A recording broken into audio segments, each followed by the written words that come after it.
ये दिन आम दिन नहीं था। यह सिर्फ एक सूरज का तुलू होना नहीं था, बल्कि तारीख के एक नए बाब का आगाज था। फरगाना की सर्द सुबह में जब धुंध पहाड़ों से उतर रही थी, एक 12 साला लड़का तख्त हुकूमत पर बैठने वाला था। इसका नाम ज़हीरुद्दीन मोहम्मद बाबर था। वो बच्चा जिसके खून में तैमूर लिंग की जुरत और चंगेज़ खान की अजमत शामिल थी, आज पहली बार बादशाह बनने जा रहा था। ये कहानी बाबर के इसी पहले दिन की है, वो दिन जिसने आने वाली सदियों की तकदीर बदलनी थी। बाबर अभी सो रहा था कि महल के दरवाजे पर तेज कदमों की आवाज़ें गूंजने लगे। खादमों के चेहरों पर खौफ और संजीदगी थी।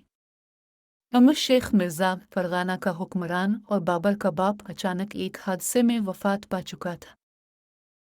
जब बाबर को जगाया गया तो वो समझ ना सका कि इसके गिर्द ये खामोशी क्यों है। माँ कतलग निगार खानम की आंखों में आंसू थे, मगर आवाज़ मजबूत। बाबर, अब तुम फरगाना के बादशाह हो। ये अल्फाज बाबर के लिए तलवार की तरह थे। बचपन एक लम्हे में ख़त्म हो चुका था। फरगाना का कला इस दिन गैर मामूली तौर पर खामोश था। उमरा, सरदार और सिपाही कतार दर कतार खड़े थे। बाबर को शाही लिबास पहनाया गया, अगरचे वो लिबास उसके नाजुक जिस्म पर भारी महसूस हो रहा था। जब उसे तख्त तक ले जाया गया तो उसके कदम लरज़ रहे थे, मगर उसकी आंखों में खौफ के साथ अज़्म भी था। काजी ने ताज रखा, दरबारियों ने नारा बुलंद किया, ज़िल इलाही, बादशाह सलामत। बाबर ने पहली बार तख्त से नीचे झांका। ये इसका पहला दिन था। ताजपोशी ख़त्म भी न हुई थी कि खबर आई, चचा और मामू सल्तनत छीनने के दर पे है। फरगाना की सरहदों पर फौजें हरकत में आ चुकी थीं। बाबर के सामने पहला फैसला आन खड़ा हुआ, जंग मुफाहमत। इसने दरबार में पहली बार आवाज़ बुलंद की, फरगाना मेरे बाप की अमानत है। मैं इसे बगैर लड़े नहीं छोड़ूंगा। भी एक बच्चे की नहीं, एक बादशाह की आवाज़ थी। रात के वक्त कतलग निगार खानम बाबर के पास आए। चराग की मध्यम रोशनी में उन्होंने कहा, बाबर, बादशाही तलवार से नहीं, सब्र और अक्ल से चलती है।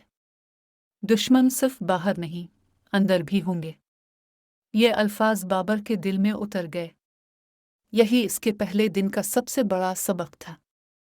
रात गए बाबर महल की छत पर खड़ा आसमान देख रहा था। वो डरा हुआ था, मगर इस खौफ में ख्वाब भी था, समरकंद का ख्वाब, अजमत का ख्वाब। इसने दिल ही दिल में अहद किया, मैं सिर्फ फरगाना का बादशाह नहीं बनूंगा, मैं तारीख बदलूंगा। बाबर के पहले दिन की शाम अभी ढली ही थी कि दरबार के गोशों में सरगोशियां शुरू हो गई। उमरा एक कम उम्र बादशाह को कमज़ोर समझ रहे थे। कुछ ने वफादारी का हलफ उठाया, मगर उनके दिलों में इक़्तिदार की हवस मचल रही थी। बाबर तख्त पर बैठा सब देख रहा था। वो उम्र में छोटा था, मगर निगाह तेज थी। वो जान गया था कि असल जंग तलवारों से पहले दिलों में लड़ी जाती है। रात के पिछले पहर खबर आई कि एक करीबी सरदार खुफिया तौर पर बाबर के चचा से मिला है। ये बाबर के लिए पहला धोखा था। इसके हाथ कांप गए, मगर उसने कमजोरी जाहिर न की।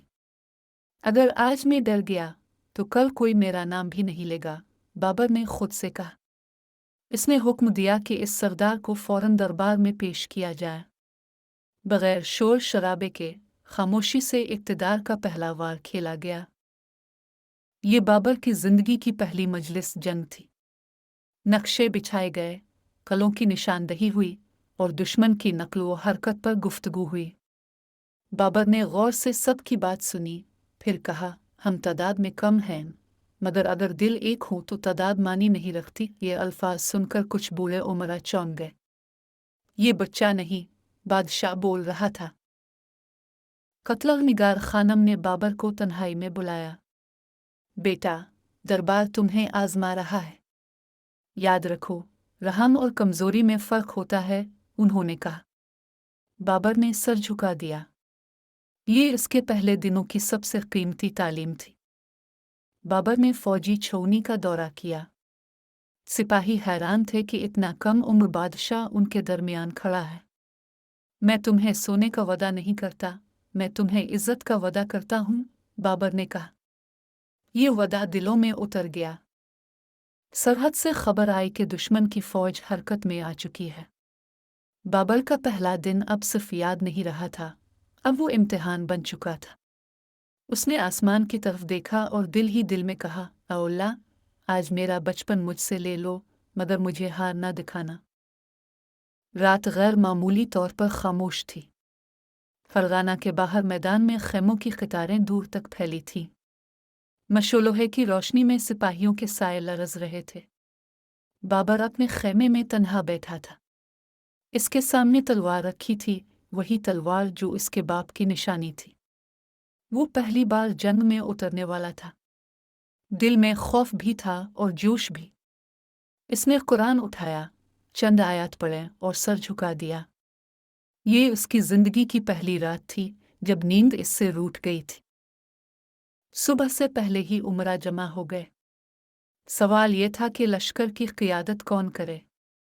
कुछ बूढ़े सरदार चाहते थे कि फैसला उनके हाथ में रहे, मगर बाबर खामोशी से सब सुनता रहा। आखिर उसने कहा, मैं खुद लश्कर के साथ रहूंगा। सिपाह अपने बादशाह को पीछे नहीं, आगे देखना चाहती है, ये सुनकर खेमे में सन्नाटा छा गया। एक 12 साला बादशाह खुद जंग की क़ियादत करना चाहता था। सूरज निकलते ही जंग का आगाज हुआ। दुश्मन की सफ़ें मजबूत थी, मगर इनमें वो जज्बा नहीं था जो बाबर के लश्कर में था। बाबर घोड़े पर सवार था, दिल जोर जोर से धड़क रहा था। अचानक एक तीर उसके करीब से गुजरा।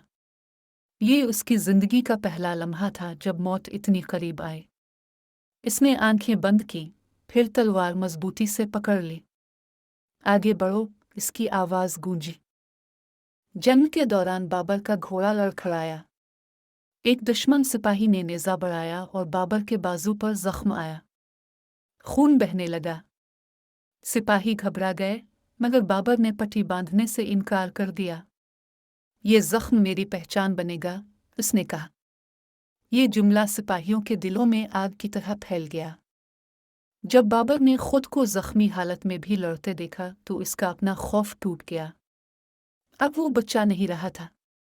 इसके वार मजबूत हो गए, आंखों में अज़्म चमकने लगा। दुश्मन पीछे हटने लगा। ये मुकम्मल फतह न थी, मगर शिकस्त भी नहीं। ये बाबर की पहली आजमाइश थी और वो इसमें खड़ा रहा। शाम ढली तो मैदान खामोश था। लाशें, जख्मी और थके हुए सिपाही, ये सब बाबर की आंखों के सामने था। वो घोड़े से उतरा, जमीन पर बैठ गया और आंसू बह निकले। बादशाह होना इतना भारी होता है, उसने खुद से सवाल किया। माँ बाबर के पास आए। बेटा, आज तुमने जंग नहीं जीती, मगर खुद को जीत लिया है, उन्होंने कहा। ये बाबर के पहले दिनों का सबसे बड़ा सबक था।